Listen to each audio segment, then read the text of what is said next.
अस्सलाम वालेकुम, मैं हूं डॉक्टर आसफ़ा मुज़म्मिल। मैं आज आपको खट्टी मीठी मैंगो चटनी बनाना सिखाऊंगी।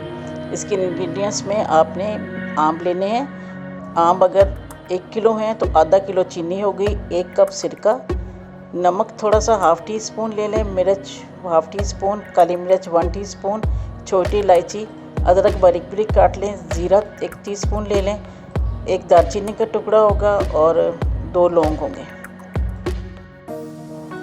आमों को छील के इसका गुदा निकाल लिया है और तमाम मसाला जात इसके अंदर डाल दिए। चीनी भी डाल देंगे, सिरका भी डाल देंगे। इसमें आप आधा घंटा रखेंगे, ये खुद ही पानी अपना छोड़ देंगे।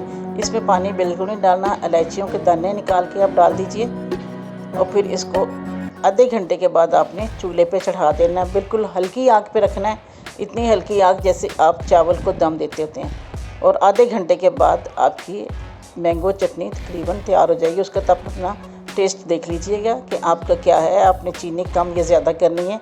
अगर आप खट्टे आम पसंद करते हैं तो कच्चे लीजिए, और अगर थोड़ा सा खटाई कम पसंद करते हैं तो आप येलो आम इस्तेमाल कर सकते हैं।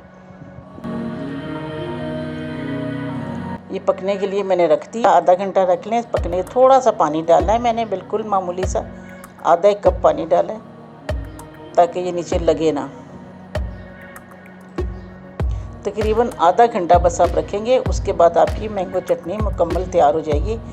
गार्निश के लिए आपने इसके अंदर वो डालना है, मेवा भी आप डाल सकती हैं, बादाम डालें और चारों मगज़ को पहले धो लीजिए। अब ये सब कुछ मैंने इसके अंदर डाल दिया है। ये आपकी 1 साल तक ख़राब नहीं होगी। फ्रिज में आप जार में रख दें, किसी प्लास्टिक के कंटेनर में रख दें, नाश्ते में इस्तेमाल कर सकती हैं, रूटीन के खानों में इस्तेमाल कर सकती हैं। ये बहुत ही मज़ेदार खट्टी मीठी मज़ेदार चटनी बनेगी। खुश रहें, आबाद रहें। अल्लाह हाफ़िज़।